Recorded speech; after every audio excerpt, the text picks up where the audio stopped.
اعوذ باللہ من الشیطان الرجیم بسم اللہ الرحمن الرحیم جند ما هنالک مہزوم من الاحزاب کذبت قبلہم قوم نوح وعاد وفرعون ذو الاوتاد وثمود وقوم لوط واصحاب الایکۃ اولئک الاحزاب ان کل الا کذب الرسل فحق عقاب صدق اللہ العظیم۔ یہ بھی ایک لشکر ہے ان میں سے کہ جو اس سے پہلے ہلاک کیے جا چکے ہیں، ان کی قسمت میں بھی اب اسی طرح کی ہلاکت لکھی جا چکی ہے۔ اگلی آیتوں میں ذکر ہو رہا ہے جیسے قوم نوح، قوم ہود، اور اسی طریقے سے ذو الاوتاد، فرعون، ثمود اور قوم لوط، یہ سب ہلاک ہوئی ہیں۔ اسی طرح سے اب یہ قریش بھی جو ہے معلوم ہوتا ہے کہ اسی انجام سے دوچار ہونے کا فیصلہ کر چکے ہیں۔ کذبت قبلہم قوم نوح، جھٹلایا تھا ان سے پہلے قوم نوح نے اور عاد نے، وعاد وفرعون، اور فرعون ذو الاوتاد میخوں والا، کیونکہ ان کا لشکر بہت بڑا تھا، تو جب وہ لاؤ لشکر کے ساتھ چلتے تھے تو بہت سے گھوڑوں پر اور خچروں پر تو صرف وہ جو کھوٹے ہوتے ہیں کہ جن سے کہ خیمے گاڑے جاتے ہیں اس کے لیے، تو وہی لدے ہوئے ہوتے تھے۔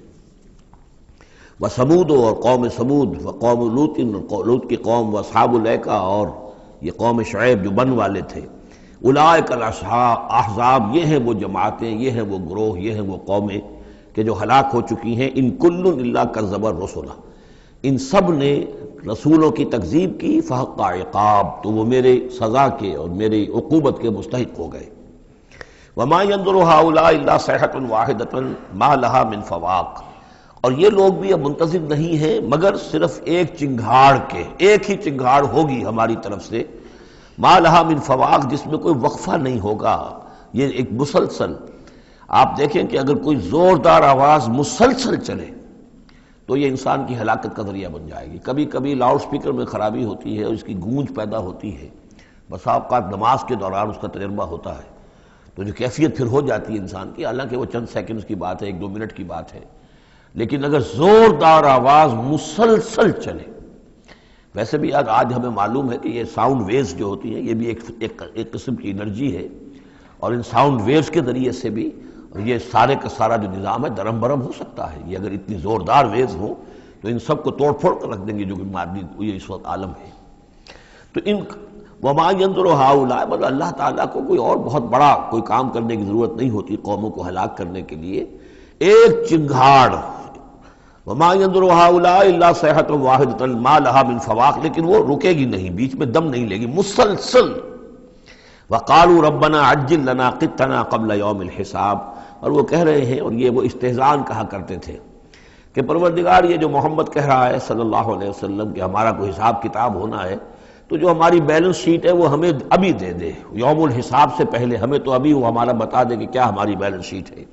قطنا، چٹھی ہماری، پچھلے زمانے میں جو چٹھے بنتے تھے، کاروبار کا سالانہ چٹھا بنتا ہے کہ یہ آمد، یہ خرچ اور یہ بچت۔ ربنا عجل لنا، جلدی دے دے ہمیں، لنا قطنا، ہماری چٹھی، ہمارا کریڈٹ اور ڈیبٹ بیلنس جو ہے، بیلنس شیٹ دے دے، قبل یوم الحساب، اس یوم الحساب سے پہلے۔ اصبر علی ما یقولون، اے محمد صلی اللہ علیہ وسلم آپ صبر کیجئے جو کچھ یہ کہہ رہے ہیں۔ واذکر عبدنا داود، اور آپ تو ذرا تذکرہ کیجئے داود کا، ہمارے بندے داود کا، ذل اید، جو بڑی قوت والا تھا، انہ اواب، اور ساتھ ہی وہ بہت ہی رجوع کرنے والا تھا اللہ کی جناب میں۔ انا سخرنا الجبال معه، ہم نے تو اس کے ساتھ پہاڑوں کو مسخر کر دیا تھا، یسبحن بالعشی والاشراق، جو اس کے ساتھ ہی تسبیح کرتے تھے، اس کی آواز میں آواز ملا کر، شام کو بھی اور صبح کے وقت بھی۔ والطیر محشورا، اور پرندے بھی کہ جو جمع کر دیے جاتے تھے، جو ان کے ساتھ مل کر حمد کے ترانے الاپتے تھے۔ کل لہ اواب، یہ سب کے سب اللہ کی طرف رجوع کرتے تھے، یا یہ کہ یہ سب کے سب رجوع کرتے تھے حضرت داؤد کی طرف، اور پھر داؤد جو ہے وہ گویا کہ ان سب کے ساتھ اللہ کی جناب رجوع کرتے تھے۔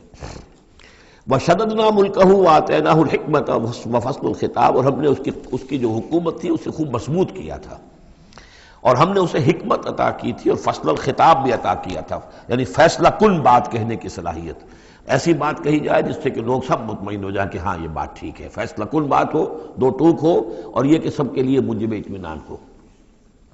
وَهَلْ أَتَاكَ نَبَأُ الْخَصْمِ، اب یہ جو تین چار واقعات اس صورت میں آ رہے ہیں یہ مشکلات القرآن میں سے ہیں۔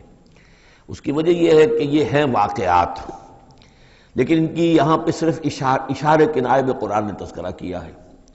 ان کی تفصیل کے لیے اگر ہم رجوع کرتے ہیں تورات کی طرف تو وہاں ہمیں کچھ قصے ایسے ملتے ہیں کہ جو انبیاء کی شان سے پوری طرح مطابقت نہیں رکھتے، لہذا ایک بہت یوں سمجھیے کہ ایک ہمارے لیے شش و پنج کا مسئلہ ہے کہ مفسرین واقعہ تو اس طرح کا ہے، معلوم ہوتا ہے کہ کہیں کو خطا ہوئی ہے اور ہو جاتا ہے، آخر نبی اور رسول جو ہے وہ بھی سب اللہ کے بندے تھے اور اللہ تعالیٰ کی طرف سے خصوصی حفاظت ان کی ہوتی تھی، وہ معصوم ہوتے تھے بئی معنی یہ نہیں کہ ان کے اندر کوئی غلطی کا رجحان ہی کبھی پیدا نہیں ہو سکتا تھا، وہ تو اگر یہ رجحان ہی پیدا نہ ہوتا تو فرشتے ہوتے، پھر وہ انسان نہ رہتے، جب تک وہ انسان تھے تو اس رجحان کے پیدا ہونے کی نفی ہم نہیں کر سکتے، لیکن یہ کہ اللہ انہیں بچا لیتا تھا، روک لیتا تھا۔ تو وقت کے اوپر بچا لینا، روک لینا، جیسے حضور کے بارے میں آتا ہے کہ آپ اپنی وہ نوجوانی کے دور میں حضور فرماتے کہ 2 مرتبہ میں نے ارادہ کیا کہ وہ جو میلے ہوتے تھے جہاں پر کچھ وہ قصے کہانیاں ہوتی تھیں، وہاں پر فوش گوئی بھی ہوتی تھی، شاعر جو ہے وہ ایسے ایسے اپنے قصیدے سناتے تھے، اپنے معاشقوں کی تفاصیل بیان کرتے تھے، تو 2 مرتبہ حضور کہتے ہیں میں نے ارادہ کیا کہ میں بھی ان میں جاؤں، دیکھوں کیا ہوتا ہے، وہاں پہ میں بھی شریک ہوں، لیکن دونوں مرتبہ یہ ہوا کہ فاصلے پر ہوتا ہوگا، ظاہر بات ہے کہ عین مکے میں تو نہیں تھا وہ، تو جیسے عکاس کا بازار جو ہے وہ ذرا فاصلے پر لگتا تھا، تو راستے ہی میں کہیں تھوڑی دیر آرام کرنے کے لیے بیٹھے ہیں اور نیند آ گئی ہے، ساری رات سوتے رہے، صبح آنکھ کھلی ہے، تو اللہ تعالیٰ نے بچا لیا کہ وہاں جانے کی شکل ہی پیدا نہیں ہوئی، حالانکہ ابھی نبوت آپ کو، ویسے تو نبی پیدائشی نبی ہوتے ہیں، نبوت تو حضور فرماتے ہیں کہ مجھے مل چکی تھی جبکہ ابھی آدم کی روح جو ہے وہ ان کے جسد میں پھونکی نہیں گئی تھی، والآدم بین الروح والجسد، تو عالم ارواح میں بھی نبی کی روح جو ہے وہ تو اپنی اسی امتیازی شان کے ساتھ تھی، لیکن یہ کہ نبوت کا ظہور ہوا ہے جب آپ کی عمر 40 برس کی ہوئی ہے، لیکن اس سے پہلے بھی بچپن میں بھی اور لڑکپن میں بھی اور اس کے بعد آگے جو ہے جوانی اور نوجوانی میں بھی اللہ پوری طرح حفاظت کرتا ہے، لیکن حفاظت کا مطلب یہی ہے کہ کوئی غلط بات کا ارادہ اگر پیدا ہو بھی جائے کسی وجہ سے تو اللہ تعالیٰ ایسے انتظامات کر دیتا ہے کہ اس کی تکمیل کی نوبت نہیں آتی۔ اب یہ جو ایک واقعہ ہوا ہے حضرت داؤد علیہ السلام کا، اس کے پیچھے جو قصہ بیان کیا گیا ہے جو تورات میں ہے، وہ تو یہ ہے کہ ان کی بہت سی بیویاں تھیں، یہ جو تعدد ازدواج 4 کی پابندی تو حضور کی شریعت میں آ کر ہوئی ہے، ورنہ اس سے پہلے تو آپ کو معلوم ہے بادشاہ لوگ جو ہوتے تھے ان کے حرم ہوتے تھے بڑے بڑے، تو حضرت داؤد علیہ السلام کا بھی بڑا حرم تھا، بیویاں تھیں بہت سی، لیکن اسی اثنا میں انہیں کسی اور عورت کے بارے میں ان کے دل میں خیال پیدا ہو گیا، رغبت ہوئی، اس سے وہ شادی کرنے کی خواہش پیدا ہوئی، اور وہ کسی شخص کے نکاح میں تھی۔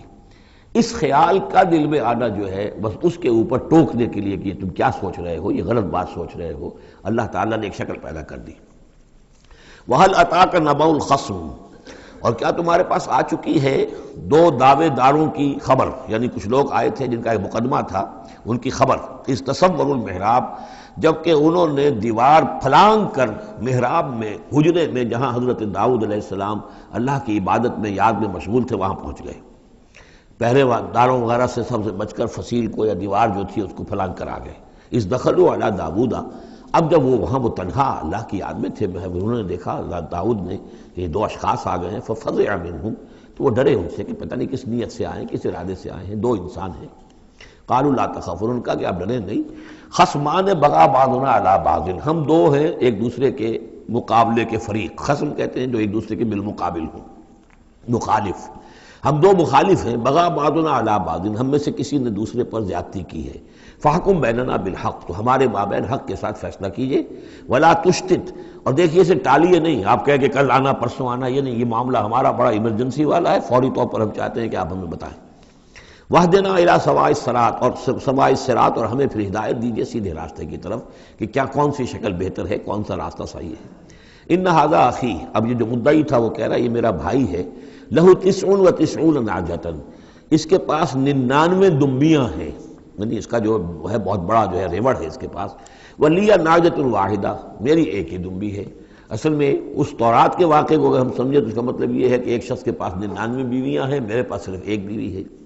فقال اکفلنیہا، اب وہ کہہ رہا ہے کہ یہ بھی مجھے دے دے، وعزنی فی الخطاب، اور اس نے مجھے دبا لیا ہے، یعنی دباؤ ڈال رہا ہے مجھ پر، پریشرائز کر رہا ہے، جو گفتگو کرتا ہے تو بڑے زوردار انداز میں کرتا ہے۔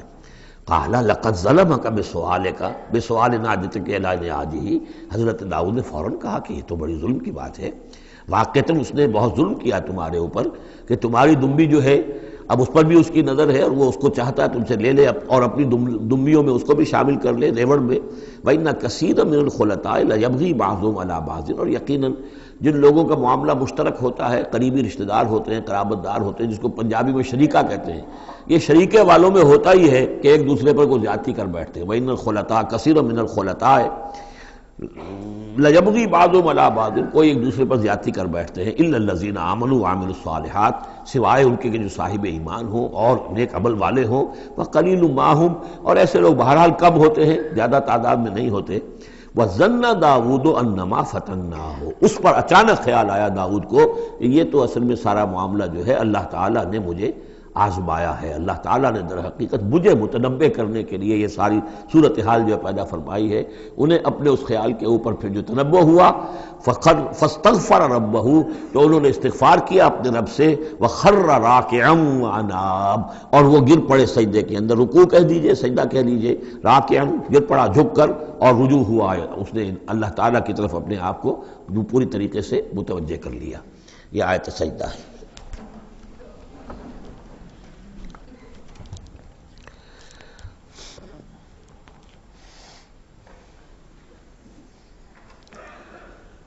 یہ جو بھی اسرائیلی روایت اس سلسلے میں آئی ہے، اس کے ضمن میں حضرت عبداللہ ابن عباس رضی اللہ تعالیٰ عنہ کا ایک اثر بھی موجود ہے اسی نوعیت کا، یعنی ان کا قول بھی موجود ہے۔ اب یہ نہیں کہا جا سکتا کہ وہ مرفوع انہوں نے سنا ہو حضور سے، یا یہ کہ وہ صرف جو ہے روایت انہوں نے یہود سے سنی ہو اور اسی کو بیان کر دیا ہو، واللہ عالم۔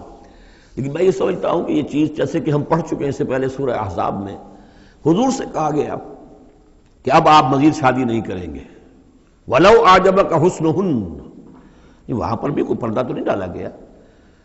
ہو سکتا ہے کہ کوئی خاتون جو ہے آپ کی طبیعت میں آمادگی پیدا ہو جائے کہ آپ اس سے نکاح کریں، لیکن اب آپ خواہ وہ آپ کو پسند بھی آ جائیں، لیکن آپ اب نکاح نہیں کریں گے۔ تو یہ جو انسانی تقاضے ہیں، ظاہر بات ہے کہ انبیاء کا معاملہ جو ہے، جیسے کہ میں نے عرض کیا، بشریت تو ان کے ساتھ ہوتی ہے اور بشری تقاضے بھی ہوتے ہیں، لیکن نبی معصوم ہوتا ہے اس معنی میں کہ ان کا اس طرح کا کوئی اگر خیال ہو بھی جائے تو اس کی تکمیل اللہ نہیں ہونے دیتا، حفاظت کر لیتا ہے، اسی کا نام ہے عصمت انبیاء۔ فغفرنا لہ ذلک، تو ہم نے وہ جو بھی معاملہ تھا ہم نے معاف کر دیا اسے۔ وَإِنَّ لَهُ عِندَنَا لَزُلْفَىٰ، اور وَحُسْنَ مآب، اور یقیناً ہمارے پاس داؤد کے لیے بہت اونچا مرتبہ ہے اور بہت اچھا ٹھکانہ ہے، جہاں وہ جب لوٹ کر آئے گا تو بہت اعلیٰ مقام ہم عطا کریں گے۔ یا داؤد انا جعلناک خلیفۃ فی الارض، ہم نے کہا کہ اے داؤد ہم نے تمہیں زمین میں خلیفہ بنایا ہے، تمہیں حاکم بنایا ہے۔ فاحکم بین الناس بالحق، تو لوگوں میں جو فیصلے کرو معاملات کے حق کے ساتھ کرو، ولا تتبع الہویٰ، اور دیکھو اپنی خواہش کی پیروی نہ کرو، فیضلک عن سبیل اللہ، اگر اپنی خواہش کی پیروی کرو گے پھر تو وہ تمہیں لازماً گمراہ کر دے گی، بھٹکا دے گی اللہ کے راستے سے۔ ان الذین یضلون عن سبیل اللہ لہم عذاب شدید، یقیناً وہ لوگ جو بہک جاتے ہیں یا بھٹک جاتے ہیں اللہ کے راستے سے، ان کے لیے تو بڑا سخت عذاب ہے۔ بما نسوا یوم الحساب، یہ بھٹکنا ہوتا اسی لیے ہے کہ انہیں آخرت یاد نہیں رہتی، بسبب اس کے کہ وہ بھول جاتے ہیں حساب کے دن کو۔ وہ یوم آخر اگر یاد رہے، آخرت کی زندگی کا یقین رہے، تو پھر انسان جو ہے سیدھا رہتا ہے۔ وما خلقنا السماء والارض وما بینہما باطلا، اور ہم نے جو کچھ کے آسمانوں میں زمین میں ہے اور جو کچھ ان کے مابین ہے اسے بیکار پیدا نہیں کیا۔ اب یہ وہی لفظ آ گیا ہے دوبارہ جو سورہ آل عمران میں تھا، ربنا ما خلقت ھذا باطلا سبحانک فقنا عذاب النار۔ اس کے علاوہ سورہ مومنون میں آ چکا ہے، افحسبتم انما خلقناکم عبثا وانکم الینا لا ترجعون۔ تو یہ عبث اور بیکار کام کرنا اللہ کی شان سے بہت ہی سمجھیے کہ بعید ہے۔ ذالک ظن الذین کفروا، یہ گمان تو ان لوگوں کا ہے جنہوں نے کفر کیا ہے۔ فویل للذین کفروا من النار، تو ہلاکت اور بربادی اور تباہی ہے ان کافروں کے لیے آگ کی۔ ام نجعل الذین آمنوا وعملوا الصالحات کالمفسدین فی الارض، ذرا یہ سوچیں کیا ہم ان لوگوں کو جو ایمان لائے اور جنہوں نے نیک عمل کیے بنا دیں گے ویسا جیسا کہ وہ لوگ ہیں کہ جنہوں نے زمین میں فساد مچایا؟ یعنی یہ سوچو کہ دنیا میں کچھ لوگ ہیں نیکوکار ہیں، بھلائی کے کام کر رہے ہیں، کچھ ہیں بدماش ہیں، شریر ہیں، بد امنی پیدا کرتے ہیں، لوٹ مار کرتے ہیں، لوگوں پر ظلم کرتے ہیں، تو اگر آخرت نہ ہو تو پھر تو بڑا ظلم ہو گیا۔ یہ نیکوکار تو گھاٹے میں رہ گئے، بدماش عیش میں رہے، جن کے لیے کوئی سکروپلز نہیں ہے، کوئی اصول نہیں ہے، ان کے لیے نہ دیانت ہے نہ امانت ہے، کچھ نہیں ہے، جہاں داؤ لگ جائے جہاں ہاتھ پڑ جائے وہ حاصل کرنے کے لیے تیار ہے، اپنی تمام خواہشات کی جو ہے وہ تکمیل کرنے کے لیے ہر دم جو ہے وہ تیار ہیں، دیکھتے نہیں جائز ہے کہ ناجائز ہے، تو وہ تو پھر نفع میں رہے۔ اگر کوئی آخرت نہیں ہے تو پھر نفع میں وہ رہے، گھاٹے میں یہ رہے جو بیچارے بچ بچ کر چلتے ہیں، کسی کا دل نہ میں دکھا دوں، کسی کا حق نہ مار لوں، کسی پر زیادتی نہ کر بیٹھوں، میں حلال کھاؤں، جائز کھاؤں، محنت سے اور سچ بولوں، جھوٹ نہ بولوں، وہ تو پھر گھاٹے میں رہیں گے۔ آخرت ہونا لازمی ہے، اس کا تو مطلب یہ ہے کہ پھر دنیا بیکار پیدا ہوئی۔ اگر آخرت نہیں ہے تو پھر انسانی زندگی کا، خصوصاً انسان میں جو اخلاقی حص ہم نے پیدا کی ہے، یہی تو ہے جو حیوان میں اور انسان کے درمیان بہت بڑا فرق ہے۔ ان کی جبلت ہے صرف، باقی کوئی اخلاقی حص ان کے اندر نہیں، لیکن انسان کے اندر تو اخلاقی حص ہے، جبلت بھی ہے اور اخلاقی حص بھی ہے۔ تو اس اخلاقی حص کا نتیجہ کیا نکلا؟ الٹا نکل رہا ہے، تو نتیجتاً دلغوش ہونا چاہیے۔ ام نجعل الذین آمنوا وعملوا الصالحات کالمفسدین فی الارض ام نجعل المتقین کالفجار، کیا ہم اپنے متقی بندوں کو برابر کر دیں گے ان فاجروں اور فاسقوں کی؟ کتاب انزلناہ الیک مبارک، یہ کتاب ہے قرآن جو اے نبی ہم نے آپ پر نازل کی ہے، مبارک، بہت بابرکت ہے۔ یہ برکت کے لفظ کو یہاں سمجھ لیجئے، برکہ عربی زبان میں کہتے ہیں کسی شے میں سے اس کے خیر کو نکالنے والی شے، وہ برکت ہے۔ وہ شے پوٹینشلی آپ میں ہے، لیکن یہ کہ وہ ڈورمنٹ پڑی ہوئی ہے، سوئی ہوئی ہے، اور اس کو آپ ایکسپلائٹ نہیں کر رہے، استعمال نہیں کر رہے، آپ کو اس کا شعور بھی نہیں ہے، احساس بھی نہیں ہے۔ کوئی شے جو آپ کو اس کا احساس دلا دے، پھر آپ اپنی اس صلاحیت کو استعمال کریں، ایکسپلائٹ کریں، اسے بروئے کار لائیں، وہ شے برکت والی ہوئی۔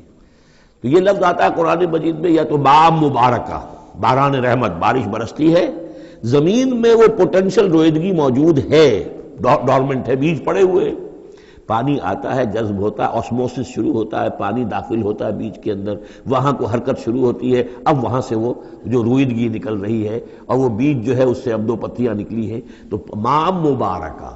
اسی طرح یہ کتاب مبارک ہے، اس معنی میں کہ انسان کے اندر اللہ نے جو خیر ودیت کیا ہوا ہے، موجود ہے، اس کی روح میں ہے نور تجلی بھی اسی خاک میں پنہاں، غافل تو نرا صاحب ادراک نہیں ہے، وہ ہے تمہارے اندر، لیکن یہ کہ وہ ڈورمنٹ ہے، اس کو نکال کر برآمد کرنا، اس کو سامنے لانا، اس نیکی کو بروئے کار لانا، اس روح کی اور روحانیت جو ہے اس کی نشو و نما، اس کا پروان چڑھنا، یہ اس کتاب کا نتیجہ ہے۔ تو یہ کتاب مبارک ہے، کتاب انزلناہ الیک مبارک لیدبروا آیاتہ ولیتذکر اولو الالباب، یہ مبارک ہے، بابرکت ہے، تاکہ وہ تدبر کریں اس کی آیات پر، اور تاکہ جو ہوش مند لوگ ہیں وہ اس سے سبق حاصل کریں۔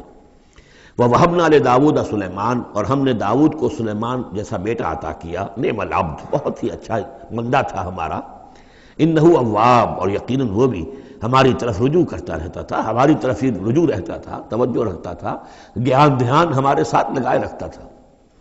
اذ ورد علیہ بالعشی الصافنات الجیاد، جب یہ کہ شام کے وقت ان کے سامنے پیش کیے گئے، یعنی جیسے انہوں نے پہلے ہم پڑھ چکے ہیں کہ انہوں نے اپنی فوجوں کی انسپیکشن کی تھی، تو وہ فوجیں کہ جو انسانوں کی بھی تھیں، جنوں کی بھی تھی، یوزعون، ان کی ریجیمنٹس بنائی گئی تھیں، بٹالینز بنائی گئی تھیں، اس میں پرندے بھی تھے۔ اسی طریقے سے اب جو گھوڑے رکھے ہوئے تھے جہاد کے لیے، ظاہر بات ہے کہ گھوڑے، کیولری جو ہے وہ تو اس زمانے میں اصل شے تھی، تو اس کو انہوں نے جو شام کے وقت انسپیکشن پریڈ کوئی ہوئی گھوڑوں کی، تو وَإِذْ عُرِضَ عَلَيْهِ بِالْعَشِيِّ الصَّافِنَاتُ الْجِيَادُ، تو بہت ہی عمدہ، بہت اعلیٰ نسل والے، بہت عمدہ جو گھوڑے تھے، ان کو اس کے سامنے پیش کیے گئے، معائنہ کر رہے تھے حضرت سلیمان۔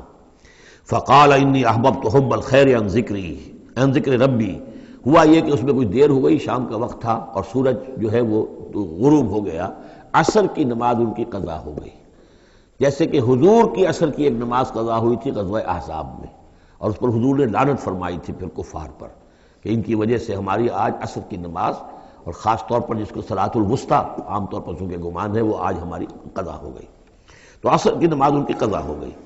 تو انہوں نے کہا کہ مجھے یہ جو حب الخیر، یہ خیر ہے نا، یہ گھوڑے جو ہیں یہ خیر ہے، دولت ہے، ایک آدمی کی بہت اچھی جو ہے پونجی ہے، اس کی محبت نے، انی احببت حب الخیر عن ذکر ربی، میں اس کی محبت میں اتنا مصروف ہو گیا، اتنا مشغول ہو گیا کہ اپنے رب کا ذکر جو ہے وہ بھول گیا۔ حتیٰ توارت بالحجاب، حتیٰ توارت الشمس بالحجاب، یہاں گویا کہ سورج کا لفظ محذوف ہے، یہاں تک کہ سورج جو ہے وہ تو چھپ گیا، اوٹ میں آ گیا۔ ردوہا علیہ، تو اس میں انہوں نے کہا کہ ذرا واپس لاؤ ان گھوڑوں کو۔ فطفق مسحا بالسوق والاعناق، تو اب وہ لگا تلوار مارنے ان کی گردنوں پر اور ان کے پیروں پر۔ اس کو سمجھنا چاہیے کہ غلبہ حال میں یہ کیفیت ہوئی. اس کی بھی تعویل کرنے کی بہت کوشش کی گئی کہ نہیں وہ تو پوچھنے کے لیے ان کی گردن گویا کہ اور ان کو چوم چاٹ رہے ہیں، تو انہوں نے جو ہاتھ چلائے تھے ان کی گردن اور جو ان کے پاؤں، جیسے کہ آدمی جب یعنی بہت ہی گھوڑا بہت اعلیٰ نسل کا ہو تو آپ ہاتھ پھیرتے ہیں اس کے اوپر، تو اس سے ایک اپنائیت کا احساس اس کے اندر بھی پیدا ہوتا ہے. تو یہ جو نہیں، یہ بات نہیں ہے، بات سیدھی وہی ہے کہ جو یعنی خام خواہ اس میں ضرورت نہیں ہے. جیسے کہ غلبہ حال کسی وقت ہو جاتا ہے، خام خواہ تعویل کی کیا ضرورت ہے. جیسے حضرت عمر کا معاملہ ہو گیا تھا کہ غزوہ احد میں تلوار پھینک کر بیٹھ گئے کہ اب جب محمد ہی قتل ہو گئے صلی اللہ علیہ وسلم تو اب اور کس کے لیے لڑنا ہے. حالانکہ لڑنا تو اللہ کے لیے تھا، محمد کے لیے تو نہیں لڑنا تھا. لیکن ایک کہتے طبیعت ہوتی ہے ایک وقت میں احساسات اور جذبات کا ایسا غلبہ ہو جاتا ہے. وہی غلبہ ان پر ہوا ہے حضور کے انتقال کے وقت. وہ بھی تلوار کھینچ کے بیٹھ گئے تھے کہ جو شخص کہے گا کہ محمد کا انتقال ہو گیا گردن اڑا دوں گا. وہ تو پھر حضرت ابو بکر آئے ہیں، انہوں نے پھر آ کے خطبہ دیا ہے، اور خطبے میں وہ آیت بھی پڑھی ہے وما محمد الا رسول قد خلت من قبلہ الرسل افإن مات أو قتل انقلبتم على أعقابكم. اور ساتھ ہی پھر انہوں نے یہ خطبہ دیا کہ من كان يعبد محمدا فإن محمدا قد مات ومن كان يعبد الله فإن الله حي لا يموت. کوئی شخص اگر محمد کو پوجتا تھا، محمد کی عبادت کرتا تھا تو سن لے محمد کا انتقال ہو گیا. اور جو کوئی اللہ کو پوجتا تھا اور اللہ کی بندگی کرتا تھا اس کو جان لینا چاہیے اللہ پر کبھی موت واقع نہیں ہوگی، وہ زندہ رہنے والا ہے. تو یہ غلبہ حال کی ایک کیفیت ہے کہ اسی کیفیت میں کہ میری یہ نماز جو ہے یہ چھوٹ گئی ہے. بہرحال یہ دونوں میں نے آپ کے سامنے رکھ دیے ہیں. وَلَقَدْ فَتَنَّا سُلَيْمَانَ وَأَلْقَيْنَا عَلَىٰ كُرْسِيِّهِ جَسَدًا ثُمَّ أَنَابَ. اس معاملے میں تو ایک جو ہے یعنی مرفوع حدیث موجود ہے جس کا کہ اب ذکر ہو رہا ہے یہاں پر. حضرت سلیمان سے ایک اور بھی ایک موقع پر اسی طریقے کا کہ خطا کہہ دیجئے، جیسے کہ خطا حضور سے ہو گئی تھی. سورہ کہف میں ہم پڑھ چکے ہیں کہ جب سوال کیا گیا بتائیے کون ہیں اصحاب کہف، کون تھے، ان کا واقعہ کیا ہے، اور وہ ذوالقرنین کون. آپ کہتے ہیں ٹھیک ہے میں کل بتا دوں گا، اس لیے کہ روزانہ حضرت جبرائیل آتے تھے، میں پوچھ لوں گا اور مجھے جواب مل جائے گا، میں تمہیں دے دوں گا. لیکن کئی دن تک حضرت جبرائیل نہیں آئے. اب پھر دیکھیے کہ آپ کی جان جو ہے وہ ضیق میں آ گئی کہ نہیں آ گئی. لوگوں نے تالیاں پیٹ دی، بس چھٹی گم ہو گئی. کہاں اب تمہاری وہ وحی، اور کہاں تمہارے پاس وہ ذریعہ علم. اس کے بعد پھر وحی نازل ہوئی تو ساتھ ہی وہ آیت بھی سورہ کہف میں نازل ہوئی وَلَا تَقُولَنَّ لِشَيْءٍ إِنِّي فَاعِلٌ ذَلِكَ غَدًا إِلَّا أَن يَشَاءَ اللَّهُ. آئندہ کبھی اے نبی کسی بھی کام کے بارے میں کبھی ہرگز یہ نہ کہیے گا یہ کام میں کل کر دوں گا مگر اس استثناء کے ساتھ اگر اللہ نے چاہا، انشاءاللہ. اگر انشاءاللہ میرا ارادہ ہے انشاءاللہ میں یہ کام کر دوں گا، انشاءاللہ کے بغیر. ہم لوگ جو کہتے رہتے ہیں تو ہماری کوئی حیثیت نہیں ہے کہ اس پر پکڑا جائے ہمیں. لیکن جو بڑے لوگ ہوتے ہیں، جو عظیم شخصیات ہوتی ہیں، تو ان کے لیے یہ معاملہ جو ہے وہ اتنا ہی سخت ہوتا ہے اللہ کا. پھر ان کی گرفت بھی ہوتی ہے تو چھوٹی چیز پر ہوتی ہے. بڑے لوگوں کی چھوٹی چیز پر بھی بڑی سخت گرفت ہوتی ہے، یہ قاعدہ قانون ہے. تو اسی طرح کا معاملہ انشاءاللہ ہی کہنے کا معاملہ ہو گیا ہے کہ جو بھول گئے یا کسی وجہ سے حضرت سلیمان کا اصل میں ان کا کوئی معاملہ ہوا، اپنے کچھ سپہ سالاروں سے ناراض ہوئے ان سے، اور انہوں نے سمجھا کہ شاید تم یہ سمجھتے ہو کہ میری جو طاقت اور حکومت ہے وہ تمہارے ہی بل پر قائم ہے. میں آج اپنی تمام ازواج کے پاس جاؤں گا اور ان سب سے میں صحبت کروں گا اور سب سے جو ہے وہ اولاد ہوگی، اور میرے اتنے جو ہیں وہ جوان ہاتھ پھر پیدا ہو جائیں گے تاکہ یہ کہ میں تمہارا شاید اتنا پھر میں دستے نگر نہ رہوں. اس طرح سے انہوں نے کچھ کہا اور ساری اس ایک رات میں اپنی تمام بیویوں کے ساتھ انہوں نے صحبت کی. لیکن یہ کسی بیوی کو حمل نہیں ہوا. ایک کو ہوا تو اس کا بھی کوئی بچہ جو ہے ادھورا سا، وہ 7 ماسہ ہوگا 6 ماسہ ہوگا، وہ پیدا ہوا. دائی نے لا کر ان کے تخت پر رکھ دیا، اور شاید اس کا چرچا بھی ہو گیا تھا کہ انہوں نے یہ بات کہی تھی. تو اب پورے گویا کے درباریوں میں بھی اس کی شہرت تھی کہ دیکھیں اب کیا ہوتا ہے ان کے ساتھ. تو اس معاملے میں انہیں کچھ سبکی اٹھانی پڑی. وہ ہے وہ واقعہ جو یہاں بیان ہو رہا ہے. وَلَقَدْ فَتَنَّا سُلَيْمَانَ، اور اسی طرح ہم نے فتنے میں ڈالا تھا سلیمان کو. وَأَلْقَيْنَا عَلَىٰ كُرْسِيِّهِ جَسَدًا ثُمَّ أَنَابَ، اور ہم نے اس کے تخت پر ایک ایسا جسد لا کر لوتھڑا سا ڈال دیا تھا. وہ دائی نے لا کر ڈالا کہ یہ وہ آپ کی جو تھی قسم اس کا یہ نتیجہ ہے اللہ کی طرف سے. لیکن یہ کہ بہرحال انہوں نے اس پر بھی توبہ کی. بلکہ یہاں تک روایت میں آتا ہے کہ فرشتے نے یاد بھی دلانے کی کوشش کی انہیں کہ انشاءاللہ کہیے. لیکن کیا اس وقت کیا کیفیت تھی ان کی جذباتی کہ انہوں نے وہ بات نہیں کہی، اور اس پر پھر اللہ تعالیٰ نے گویا کہ تنبیہ کرنا ضروری سمجھا. قال رب اغفر لی وہب لی ملکا، اب اس پر انہوں نے اللہ سے رجوع کیا اور دعا کی پروردگار مجھے معاف فرما دے میری خطا، وَهَبْ لِي مُلْكًا لَا يَنبَغِي لِأَحَدٍ مِّن بَعْدِي، اور مجھے ایسی حکومت عطا فرما، تیرا جو مجھ پر کرم ہے اور میرے والد پر جو کرم تو نے کیا، جو ہم دونوں پر احسانات کیے ہیں، یہ دعا ہم پڑھ چکے ہیں۔ رب اعوذنی ان اشکر نعمتک التی انعمت علی وعلی والدی وان اعمل صالحا، یہ حضرت سلیمان کی دعا پہلے آ چکی ہے۔ وَهَبْ لِي مُلْكًا لَا يَنبَغِي لِأَحَدٍ مِّن بَعْدِي، مجھے ایسی حکومت عطا فرما کہ جو میرے بعد کسی اور کے لیے ممکن نہ ہو۔ اور یہ واقعہ ہے کہ ان کی جو حکومت تھی وہ جنات پر بھی تھی، ان کی حکومت ہوا پر بھی تھی، ان کا قانون پرندوں پر بھی چل رہا ہے۔ اس اعتبار سے واقعتاً یہ مثالی ہے ایک معاملہ، لا ينبغی لأحد من بعدی، میرے بعد پھر کسی اور کو اس طرح کی حکومت نہ ملے، تو اس طرح کی حکومت پھر اللہ تعالیٰ نے کسی اور کو نہیں دی۔ اللہ نے ان کی اس دعا کو قبول فرمایا۔ انک انت الوہاب، یقیناً تو ہی ہے دینے والا، عطا کرنے والا۔ فسخرنا له الریح تجری بامرہ رخاء حیث اصاب، تو ہم نے ہوا کو بھی اس کے لیے مسخر کر دیا، اس کے حکم پر وہ چلتی تھی، اس کے حکم سے چلتی تھی بڑی ہی نرمی اور آہستگی کے ساتھ جہاں بھی وہ پہنچنا چاہتا تھا۔ یعنی ہوا کی ڈائریکشن بھی ان کے اختیار میں، اور وہ ہوا جو ہے پھر ان کے سفینوں کو لے کر سمندروں کے اندر بھی جدھر وہ جانا چاہتے تھے وہ آرام کے ساتھ لے کر جاتی تھی۔ وشیاطین کل بناء وغواص، اور ہم نے مسخر کر دیے تھے اس کے لیے وہ شیاطین یعنی جنات، کل بناء جو سب کے سب بنانے والے تھے، عمارتوں کے بنا، بنا کہتے ہیں معمار کو۔ بنا حسن البنا شہید رحمۃ اللہ علیہ، ان کا خاندانی پیشہ جو ہے وہ تعمیر، وہ معمار خاندان سے تھے، اور عربوں میں کوئی اس میں آر نہیں ہوتا۔ آپ سعودی عرب میں جائیں گے سقا، اب وہاں پہ کوئی صاحب ہوں گے جن کے جد امجد جو ہے وہ حرم کے اندر کہیں پانی پلاتے تھے لوگوں کو، ساقی کے کام کر سقا، وہ اپنے نام کے ساتھ سقا لکھتے، انہیں کوئی وہ نہیں۔ خباز نان بائی خاندان چلا رہا ہے، خبازوں کا خاندان ہے، نان بائی ہے، تو کام کے اندر تو پیشے میں عیب نہیں رکھیے نہ فرحات کو نام، سیدھی سی بات ہے۔ تو وہ بنا، وہ ان کے لیے تھے معمار، وغواص اور غوطہ خور، غوطہ کرنے والے، سمندروں میں غوطہ لگا کر اور وہاں سے موتی وغیرہ نکالنے والے، وآخرین مقررین فی الاسفاد، جو لوگ تو رہتے تھے، اور کچھ اور قوم ہوتی تھی کہ جو جکڑی ہوئی زنجیروں میں، یہ جنات کی طاقت جو ہے ایک نفری وہ ہوتی تھی جو رکھی رہتی تھی کہ جہاں ایمرجنسی میں ضرورت ہو تو پھر ان کو وہاں سے استعمال کیا جائے۔ ھذا عطاؤنا، اور ہم نے ان سے کہہ دیا تھا اے سلیمان یہ ہماری عطا ہے تمہارے لیے، فمنن او امسک، چاہو تو یہ تقسیم کرو لوگوں کے اندر، لوگوں پر احسان بھی کرو، اور چاہو تو اپنے پاس رکھو بغیر حساب۔ بہرحال ہم نے اس پر حساب کوئی نہیں رکھا، ہم تم سے اس پر کوئی حساب نہیں لیں گے۔ وَإِنَّ لَهُ عِندَنَا لَزُلْفَىٰ وَحُسْنَ مَآبٍ، اور یقیناً اس کے لیے ہمارے پاس بہت اونچا رتبہ بھی ہے اور بہت عمدہ ٹھکانہ بھی ہے، جب وہ لوٹ کر آئیں گے تو ان کو وہاں پر بہت عمدہ ٹھکانہ ملے گا۔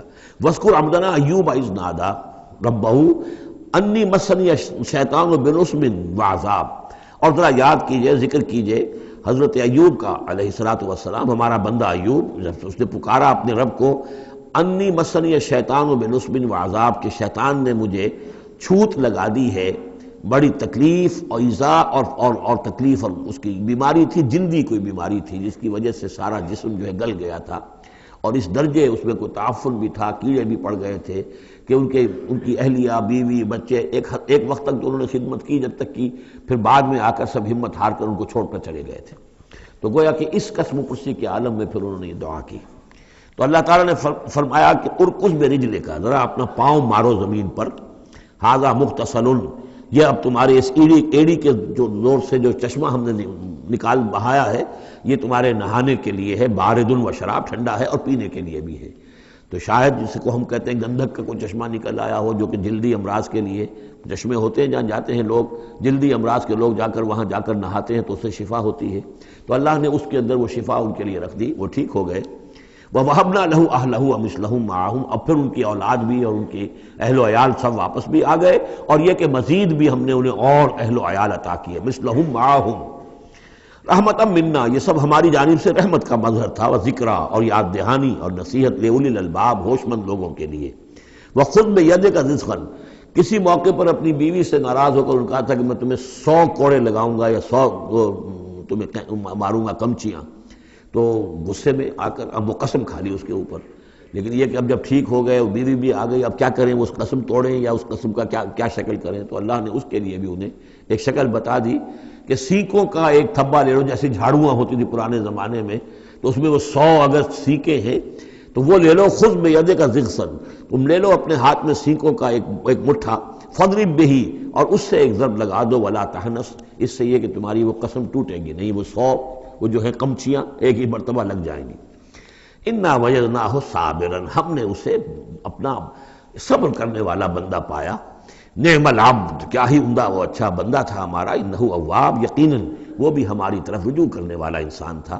وَاذْكُرْ عِبَادَنَا إِبْرَاهِيمَ وَإِسْحَاقَ وَيَعْقُوبَ أُولِي الْأَيْدِي وَالْأَبْصَارِ، اور تذکرہ فرمائیے ہمارے بندوں ابراہیم کا اور اسحاق کا اور یعقوب کا، وہ بھی تھے بڑے ہاتھوں والے، یعنی بڑے ان کے یعنی قوتوں والے، والابصار، اور آنکھوں والے، مشاہدہ بھی، غور و فکر بھی، ہاتھوں والے بھی، طاقت والے بھی۔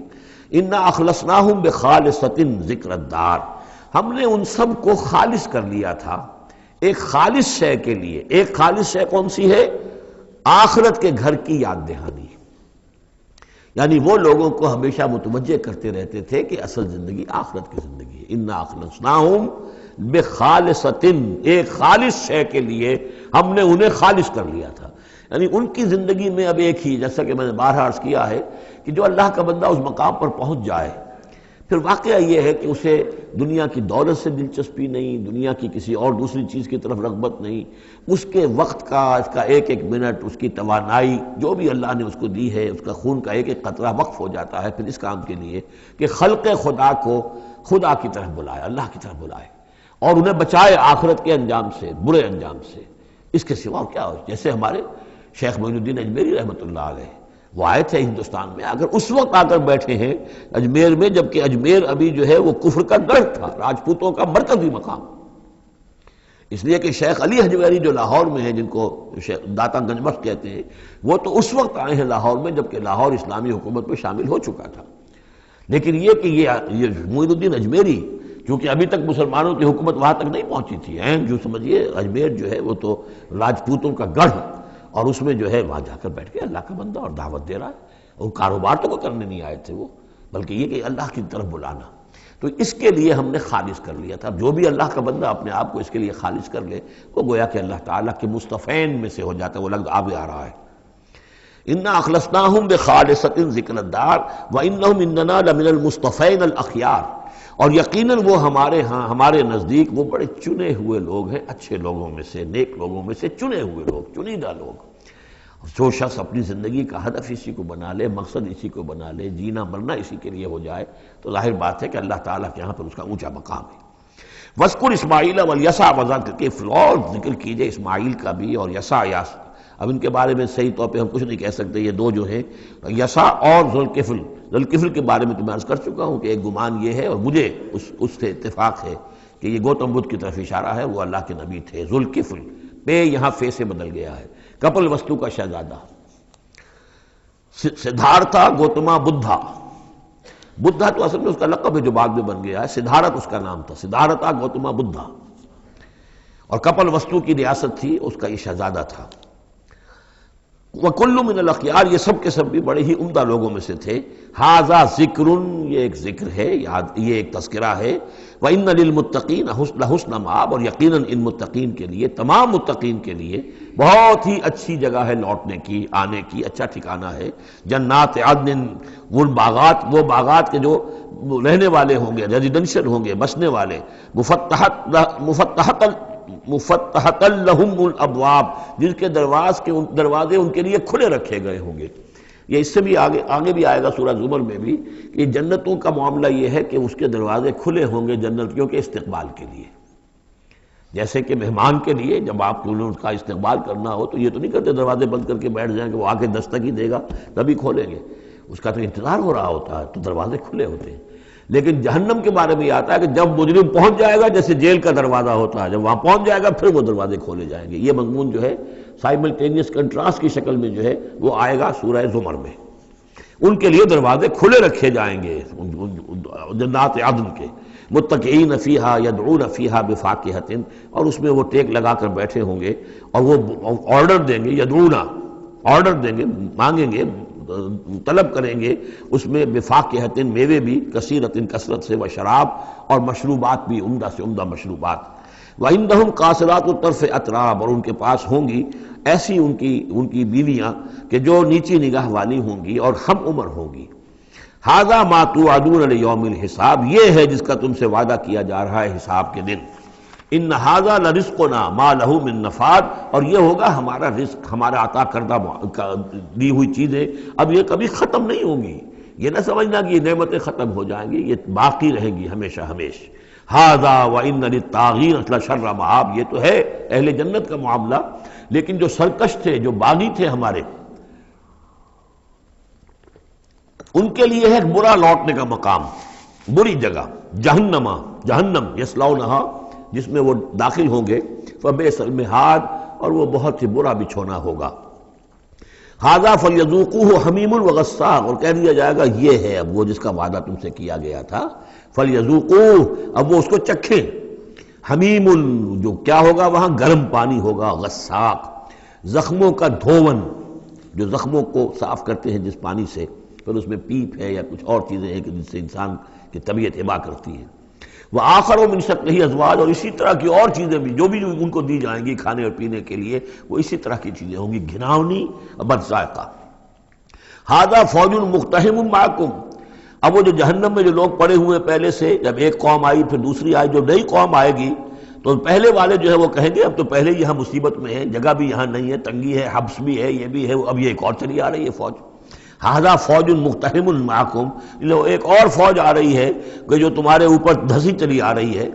لا مرحبا بہم، ان کے لیے کوئی کشادگی نہ ہو، کوئی مرحبا نہیں ان کے لیے۔ مرحبا یہ ان کے کہنے کا ایک وہ تھا، گریٹنگ کا، مرحبا یعنی آئیے آئیے، آپ کے لیے کشادگی ہے، ہر جگہ آپ کے لیے یہاں سہولت ہے۔ وہ کہیں گے لا مرحبا بہم، اب یہ نئے آنے والوں کے لیے یہ جو نئی انسٹالمنٹ آ رہی ہے جہنمیوں کی، یہاں کوئی ان کے لیے جگہ نہیں۔ انہم صالوا النار، یہ ہیں گھسے آنے والے آگ میں۔ قالوا بل انتم، وہ آنے والے کہیں گے نہیں تم، لا مرحبا بکم، تمہارے لیے نہ ہو کوئی کشادگی، تمہارے لیے کوئی مرحبا نہ ہو۔ انتم قدمتموہ لنا فبئس القرار، یہ تو تم لوگ ہو جنہوں نے یہ سارا سامان ہمارے لیے فراہم کیا ہے، تم ہم سے پہلی نسل ہو، تم نے وہ سارے جو ہے غلط طور طریقے ایجاد کیے تھے، تم نے وہ عقائد جو ہے وہ ہمیں سکھائے تھے، ہم تو تمہارے کرتوتوں کی وجہ سے، تمہاری پیروی کرنے کی وجہ سے یہاں تمہارے اس جہنم میں آئے ہیں۔ بل انتم قدمتموہ لنا فبئس القرار، تو یہ بہت ہی بری جگہ ہے رہنے کی، ٹھہرنے کی۔ قالوا ربنا من قدم لنا هذا فزده عذابا ضعفا في النار، اور وہ کہیں گے پروردگار جن لوگوں نے ہمارے لیے یہ چیزیں کی اور ہمیں ان راستوں پر ڈالا، اور ان کو تو اور عذاب دے، اضافہ کر ان کے عذاب میں، ضعفا دگنا عذاب آگ کا۔ وقالوا ما لنا لا نرى رجالا كنا نعدهم من الاشرار، وہ کہیں گے یہ کیا بات ہے، ہم یہاں آپ لوگوں کے ساتھ کچھ لوگ تھے جنہیں ہم سمجھتے تھے بڑے گھٹیا لوگ، ان کی کوئی حیثیت نہیں تھی، کمی کاری لوگ تھے، وہ محمد پر ایمان لے آئے تھے صلی اللہ علیہ وسلم، وہ ہم تو ان کو استہزائی کرتے رہے، وہ یہاں نظر نہیں آ رہے آپ کے پاس، ظاہر بات ہے وہ تو جنت میں گئے، وہ یہاں تھوڑا ہی ہوں گے۔ تو وما لنا لا نرى رجالا، اور کیا ہوا ہے کہ ہم نہیں دیکھ رہے ان لوگوں کو، وہ یہاں نظر نہیں آ رہے کہ جن کو ہم كنا نعدهم من الاشرار، جنہیں ہم برے لوگ سمجھتے تھے۔ اتخذناهم سخریا، کیا ہم نے ان کو صرف ایسے ہی جو ہے ایک یعنی ہنسی ٹھٹا بنا لیا تھا، ام زاغت عنہم الابصار، یا ہماری نگاہیں جو ہیں ان سے کج ہو گئی ہیں، دیکھ نہیں پا رہی ہیں، ہم انہیں دیکھ نہیں پا رہے، ہماری نگاہیں جو ہیں ان سے چوک رہی ہیں۔ ان ذالک لحق تخاصم اہل النار، تمہیں یقین رکھنا چاہیے کہ یہ سب کچھ جو ہم بیان کر رہے ہیں حق ہے، یہی جھگڑا اور یہی جو ہے ان جہنمیوں کے مابین یہی تکرار ہوگی۔ قل انما انا منذر، کہہ دیجئے نبی کہ میں تو بس ایک منذر ہوں، خبردار کرنے والا۔ وما من الہ الا اللہ الواحد القہار، نہیں ہے کوئی الہ معبود سوائے ایک اللہ کے جو الواحد ہے، اکیلا ہے اور قہار ہے، پوری طرح چھایا ہوا ہے۔ رب السماوات والارض وما بینہما العزیز الغفار، وہ آسمانوں اور زمین کا رب ہے، مالک ہے، اور جو کچھ ان کے مابین ہے اس کا بھی العزیز ہے، زبردست، اور الغفار ہے، بخشنے والا۔ قل هو نبأ عظیم، اے نبی کہہ دیجئے یہ ایک بہت بڑی خبر ہے جو محمد لے کر آئے ہیں صلی اللہ علیہ وسلم۔ یہ وہی لفظ ہے کہ اس سے آخری پارہ شروع ہوتا ہے، اما یتساءلون عن النبأ العظیم الذی هم فیہ مختلفون کلا سیعلمون ثم کلا سیعلمون ھذا نبأ قل هو نبأ عظیم انتم عنہ معرضون، اور تم اس سے اعراض کر رہے ہو، بہت بڑی خبر ہے تمہارے لیے یہ بہت ہی فیصلہ کن بات ہے، لیکن یہ کہ تم اعراض کر رہے ہو. ما کان لی من علم بالملأ الاعلی اذ یختصمون، اور مجھے کچھ معلوم نہیں ہے کہ ملأ اعلیٰ میں کیا اختلافات ہو رہے ہیں. یہ لفظ نوٹ کر لیجئے، اس کا ذکر سورہ زمر میں بھی آئے گا کہ فرشتوں کی آراء بھی مختلف ہوتی ہیں، اور وہ بھی کسی کی رائے ہوگی کہ اب عذاب بھیج دیا جانا چاہیے، کوئی سوچتا ہوگا کہ نہیں ابھی اور تاخیر ہونی چاہیے. تو اس طرح سے آپس میں کچھ گفتگو کرتے ہیں. ہوتا وہ ہے جو آخری فیصلہ اللہ کرتا ہے، لیکن ظاہر بات ہے کہ وہ بھی عاقل ہستیاں ہیں، تو ان کا بھی ان کے ہاں جو ہے وہ کوئی آراء ہوتی ہے، تو آراء کے اندر کبھی کبھی اختلاف بھی ہو جاتا ہے. ما کان لی من علم بالملأ الاعلی، میرے پاس کوئی علم نہیں ہے ملأ اعلیٰ میں فرشتے جو ہیں وہ کس کس چیز میں اختلاف کر رہے ہیں. اذ یوحی الی ان یوحی الی الا انما انا نذیر مبین، مجھے تو بس یہ میری طرف وحی کیا گیا ہے کہ میں ہوں صرف واضح طور پر خبردار کر دینے والا. اذ قال ربک للملائکۃ انی خالق بشرا من طین. اب مصحف میں یہ آخری اور 7ویں مرتبہ یہ قصہ ابلیس و آدم آ رہا ہے. 7th time and the last time. جب کہا تھا آپ کے رب نے فرشتوں سے کہ میں بنانے والا ہوں ایک بشر من طین، ایک انسان بنانے والا ہوں مٹی سے. فَإِذَا سَوَّيْتُهُ، جب میں اس کی تخلیق مکمل کر لوں، درست کر دوں، ٹھیک ٹھیک بنا چکوں، نک سک سے درست کر دوں، اس کو فنیشنگ ٹچز دے دوں. تسویہ اس معنی میں آتا، تخلیق تسویہ. سبح اسم ربک الاعلی الذی خلق فسوی والذی قدر فہدی. تو تخلیق کے بعد تسویہ ہے، یہ وہاں انشاءاللہ اس پر تفصیل سے بات ہوگی. فَإِذَا سَوَّيْتُهُ، جب میں اسے پورا بنا لوں، وَنَفَخْتُ فِيهِ مِن رُوحِی، اور اس میں اپنی روح میں سے پھونک دوں، فَقَعُوا لَهُ سَاجِدِینَ، تو گر پڑنا اس کے سامنے سجدے میں. اب یہ روحی کو ضرور نوٹ کیجئے. اور فَإِذَا سَوَّيْتُهُ وَنَفَخْتُ فِيهِ مِن رُوحِی فَقَعُوا لَهُ سَاجِدِینَ. تو گویا کہ مسجود ملائک ہونا آدم کا اس روح ربانی کی بنیاد پر ہے. اس سے پہلے وہ آدم جو بھی کچھ ہے، جب تک یہ روح نہیں پھونکی گئی ہے اس وقت تک وہ مسجود نہیں ہے. اس کا رتبہ مقام جو بھی ہے وہ اس روح ربانی کی وجہ سے جو اس میں پھونکی گئی ہے. فسجد الملائکۃ کلھم اجمعون، یہ آیت جو کہ تو پہلے بھی آ چکی ہے، کس قدر زور ہے. سجدہ کیا تمام فرشتوں نے، سب کے سب نے جمع ہو کر، اکٹھے ہو کر. الا ابلیس، نہیں کیا ابلیس نے. استکبر وکان من الکافرین، اس نے استکبار کیا، گھمنڈ کیا، اور وہ کافروں میں سے ہو گیا یا کافروں میں سے تھا. پہلے ہی سے اس میں کفر تھا، چھپا ہوا تھا، تکبر تھا، چھپا ہوا تھا. اب وہ کفر اور تکبر جو وہ سامنے آ گیا. جیسے منافقین کا نفاق غزوہ احزاب کے موقع پر ان کی زبانوں پر آ گیا. قال یا ابلیس ما منعک ان تسجد لما خلقت بیدی، اور کہا اللہ نے اے ابلیس کیا ہوا تجھے، کس چیز نے منع کیا، کس چیز نے روکا کہ تو سجدہ نہ کرے اس کو جسے میں نے اپنے دونوں ہاتھوں سے بنایا ہے. اب یہ یدیہ جو ہے یہ خاص طور پر قابل غور ہے. دونوں ہاتھوں سے بنانے سے کیا مراد ہے؟ یا تو قرآن میں ایدی بھی آتا ہے، اپنے ہاتھوں سے، ایدینا. تو وہ تخلیق جو ہم نے ان کے لیے جو بنائے ہیں، چوپائے بنائے، اپنے ہاتھوں سے بنائے ہیں. ہم لہا مالکون، یہ سورہ یاسین میں آ چکی. لیکن دونوں ہاتھوں سے بنانا میرے نزدیک اس کا مطلب یہ ہے کہ دو عالم جو ہیں، عالم خلق اور عالم امر، ان دونوں کو اللہ نے جمع کیا ہے آدم میں اور انسان میں. ایک ہی ہستی ہے اللہ، الا لہ الخلق والامر، خلق اور امر دونوں اسی کے ہیں. یہ دونوں عالم اسی کے تسلط میں ہے، اسی کی حکومت قائم ہے. امر پر بھی، عالم امر اور عالم خلق پر بھی. اب فرشتہ صرف عالم خلق سے متعلق ہے، اس کا اس عالم امر سے متعلق ہے. اس کا کوئی وہ حیوانی جسد نہیں ہے، اس کی کوئی بھوک نہیں ہے، اس کو کوئی پیاس نہیں ہے، اس میں کوئی نر اور مادہ نہیں ہے، ان کے کوئی جنسی جذبہ کچھ نہیں. عالم امر کی شے. باقی یہ جنات ہیں، ان کے اندر یہ سارا عالم خلق کی شے، ان میں روح کا سوال ہی نہیں. باقی جتنے بھی حیوانات ہیں ارضی، یہ عالم خلق کی شے ہے. انسان واحد مخلوق ہے اللہ کی، جس میں پھر دونوں چیزیں آ کر جمع ہوئی ہیں کہ عالم خلق سے ہے اس کا حیوانی وجود، یہ جسم جو بنا ہے، یہ مٹی سے بنا ہے.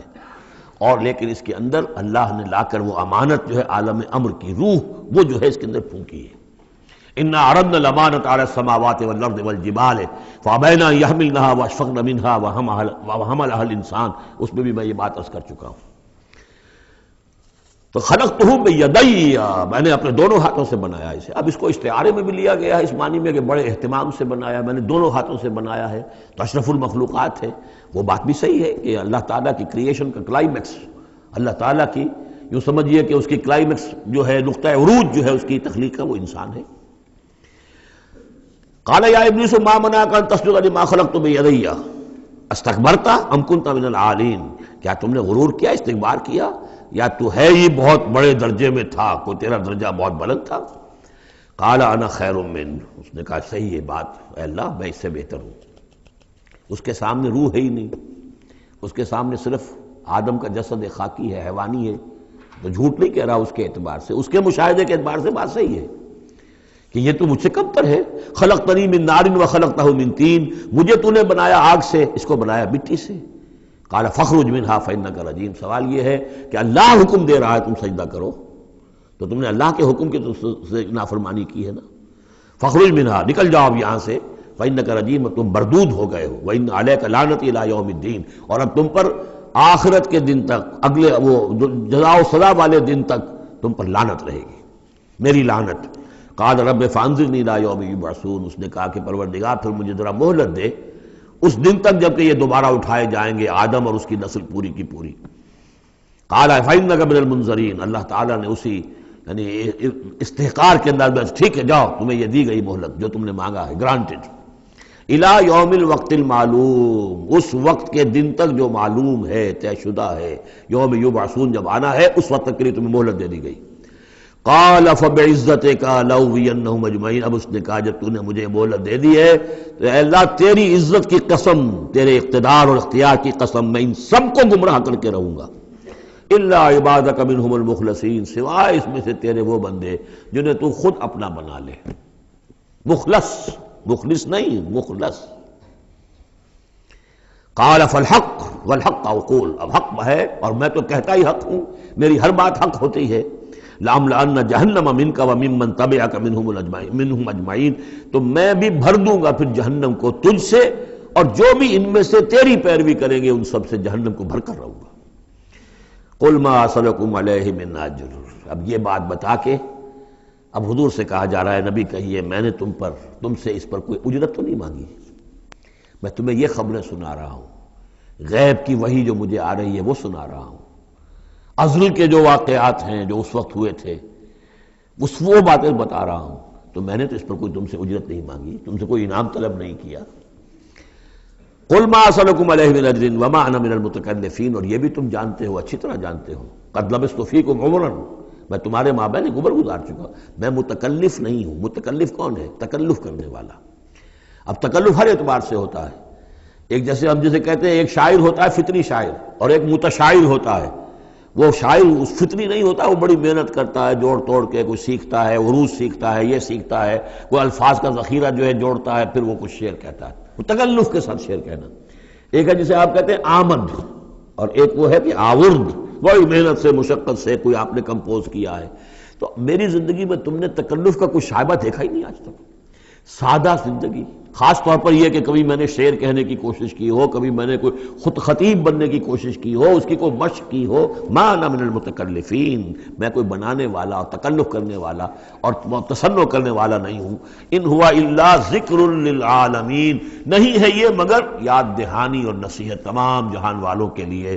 ولا تعلمن نبأہ بعد حین، اور اس کی جو خبر ہے، جو اس کا نتیجہ نکلنے والا ہے، جیسے سورۃ الطارق میں فرمایا انہ لقول فصل وما هو بالہزل، یہ فیصلہ کن بات بن کر آیا ہے قرآن۔ اب جو فیصلہ، جیسے کہ ہم سورہ بنی اسرائیل میں پڑھ چکے ہیں، وبالحق انزلناہ وبالحق نزل، ہم نے حق کے ساتھ نازل کیا اور حق کے ساتھ یہ نازل ہوا ہے۔ اب فیصلہ ہوگا، اسی کی ترازو میں قوموں کی تقدیریں تلیں گی اور فیصلے ہوں گے۔ جیسے کہ حدیث ہے حضرت عمر بن الخطاب سے رضی اللہ تعالی عنہ کہ حضور نے فرمایا ان اللہ یرفع بہذا الکتاب اقواما ویضع بہ آخرین، اللہ تعالیٰ اسی کتاب کی بدولت قوموں کو عروج پر پہنچائے گا اور اسی کو ترک کرنے کی وجہ سے قعر مذلت میں گرا دے گا۔ تو فرمایا ولا تعلمن نبأہ بعد حین، کچھ دیر کے بعد اس کی اصل خبر ان کو پہنچ جائے گی کہ اس کا نتیجہ کیا نکلتا ہے۔ یہاں وہ 5 صورتیں ختم ہو گئی ہیں اس دوسرے، بلکہ جیسا کہ میں نے عرض کیا تھا کہ یہ جو گروپ ہے چوتھا، یہ 13 صورتیں مکیات ہیں اس کے اندر۔ ان میں 5 ہیں یہ سورہ یاسین بالکل وسط میں، ان 5 میں 2 ادھر ہیں، دونوں الحمدللہ سے شروع ہوئی ہیں، سورہ سبا، سورہ فاطر۔ 2 ادھر ہیں، سورہ صافات اور صاد، اس میں بھی صاد آیا ہے، صافات کے ساتھ اس کی مناسبت ہے۔ اس کے بعد 8 صورتیں وہ آ رہی ہیں کہ جن کو ہم سمجھیں گے اس جو اس وقت کا ترتیب ہے مصحف کی، کہ کورسپونڈنگ ترتیب جو ہے وہ ہے سورہ الفرقان سے لے کر اور سورہ سجدہ تک جو 8 صورتیں آئی تھیں، گویا کہ اسی طرح کی 8 صورتیں یہ آ رہی ہیں۔ ان میں بھی 7 وہ تھیں کہ جو حروف مقطعات سے شروع ہوئیں، 4 الف لام میم سے، 2 طاسین میم سے، 1 طاسین سے، البتہ ایک وہ تھی جو بغیر حروف مقطعات کے شروع ہوئی ہے، سورۃ الفرقان۔ یہاں بھی یہ ایک سورت جو شروع ہو رہی ہے سورہ زمر، یہ بغیر حروف مقطعات کے ہے، باقی 7 صورتیں جو ہے حامیم حامیم حامیم حامیم، ان میں سے ایک جو ہے وہ حامیم عین سین قاف، لیکن حامیم کا سلسلہ چلے گا۔ یہ 7 صورتیں در حقیقت ایک سیکونس میں ہیں، اور لیکن یہ بھی ہے معنوی طور پر یہ بھی اسی میں شامل ہے۔ اور ان میں سے اب یہ سمجھ لیجئے کہ جو پہلی 4 صورتیں ہیں ان کا مرکزی مضمون ہے توحید عملی۔ ایک ہے توحید عقیدے کی توحید، اللہ کو ایک ماننا اکیلا، لا ضد لہ ولا ند لہ ولا مثل لہ ولا مثال لہ ولا مثیل لہ، اس کے جیسا کوئی نہیں ہے، نہ صفات کے اعتبار سے نہ ذات میں، کوئی اس کا کفر نہیں ہے، لم یلد ولم یولد، یہ سب کیا ہے؟ یہ عقیدہ ہے۔ ایک ہے عمل کی توحید، توحید عملی، وہ کیا ہے؟ عمل کی توحید کیا ہے؟ توحید فی العالم عمل، اور جس کو کہ امام ابن تیمیہ رحمۃ اللہ علیہ نے ایک اور بڑی خوبصورت اصطلاح استعمال کی ہے، توحید فی الطلب، توحید فی العقیدہ اور توحید فی الطلب۔ وہ طلب جو ہم پڑھ چکے ہیں سورہ حج میں، ضعف الطالب والمطلوب، یہ طالب و مطلوب کا جو ریلیشن شپ ہے، ہر انسان کا کوئی نہ کوئی مطلوب ہے، کوئی آئیڈیل ہے، کوئی آدرش ہے، کسی کے لیے وہ جی رہا ہے، کسی مقصد کے لیے۔ ایک انسانوں کی عظیم اکثریت ہے جو حیوانی سطح پر زندگی گزار رہے ہیں، جن کا کوئی مقصد زندگی ہے ہی نہیں۔ انسٹنکٹس جیسے کہ حیوانات ہیں، پیٹ میں بھوک لگی ہے وہ کھائے گا، ادھر ادھر منہ مارے گا۔ اسی طریقے سے اس کا جنسی جذبہ، اس کا ایک نظام ہے، اس کے تحت ہی ہوتا ہے۔ اس میں جنسی جذبہ اس طرح کا بھی نہیں ہے کہ بعض انسان جو ہے وہ سور بن جاتے ہیں جنسی اعتبار سے، وہ نہیں ہے، ان کا ایک نظام ہے، بس انسٹنکٹ کے تحت ہے چل رہا۔ تو جو لوگ صرف اسی پر کھانا پینا، بچے پیدا کرنا، ان کو پال دینا، اگر یہ کام کر رہے ہیں، کوئی ان کی زندگی میں مقصد ہے ہی نہیں، تو وہ نرے حیوان ہیں، انسان ہے ہی نہیں۔ اولئک کالانعام بل ھم اضل، وہ چوپایوں کے مانند ہیں بلکہ ان سے بھی گئے گزرے ہیں۔ انسان کہلانے کا مستحق کم سے کم وہ شخص ہے کہ جس نے زندگی میں کوئی نہ کوئی مقصد معین کیا ہو۔ کس لیے جینا ہے، کس لیے مرنا ہے، زندگی کاہے کے لیے؟ وہ مقصد تو کیا ہے؟ اصل میں تو کیا تھا؟ اپنے رب کو چاہو، اس سے محبت کرو، اس کو مطلوب بناؤ، تمہارا مطلوب صرف اللہ ہو، لا مطلوب الا اللہ، لا مقصود الا اللہ، لا محبوب الا اللہ۔ یہ تھا جس کے لیے تمہیں جینا تھا، اسی کے لیے تمہیں مرنا تھا۔ ان صلاتی و نسکی و محیای و مماتی للہ رب العالمین۔ جس شخص کی یہ توحید نہیں ہے وہ عقیدے کی توحید لیے پھرے، عمل میں مشرک ہے، شرک فی العمل، جس کا تذکرہ پہلے بھی ہو چکا ہے، لیکن ان صورتوں میں اب ایک بڑے سیکوینس کے ساتھ آئے گی بات۔ ویسے وہ آیت ہم پڑھ چکے ہیں، ارأیت من اتخذ الہہ ہواہ افانت تکون علیہ وکیلا۔ اے نبی، آپ نے اس شخص کو دیکھا جس نے اپنی خواہش نفس کو اپنا معبود بنا لیا، تو کیا آپ ایسے شخص کی ذمہ داری لیں گے؟ وہ کہتا تو ہے اپنے آپ کو میں موحد ہوں، اپنی خواہشات نفس، اپنے نفس کے کسی مطالبے کو پورا کر رہا ہے۔ یہ دیکھے بغیر کہ اللہ نے اس کو حلال کیا یا حرام کیا ہے، تو اس کا معبود تو اس کا نفس ہے، اللہ کہاں ہے؟ ہاں، اللہ کے لیے بھی جا کے نماز پڑھ لیتا ہے، لیکن دوسری طرف وہ نفس کو اپنا معبود بنا کے شرک کر رہا ہے۔ کہتا ہے لا الہ الا اللہ، تعویذ کو وہ اس کے جو ہے باقاعدہ تسبیح کر رہا ہے، ضربے لگا رہا ہے، جبکہ اس کا معبود اس کا نفس ہے۔ اسی طریقے سے حدیث میں آیا تعیس عبد الدینار و عبد الدرہم، ہلاک ہو جائے یا ہلاک ہو گیا درہم و دینار کا بندہ۔ نام عبد الرحمن ہے، حقیقت میں عبد الدینار ہے، اس لیے کہ دینار کے لیے حلال اور حرام کی ساری اس نے تقسیم ختم کر دی ہے۔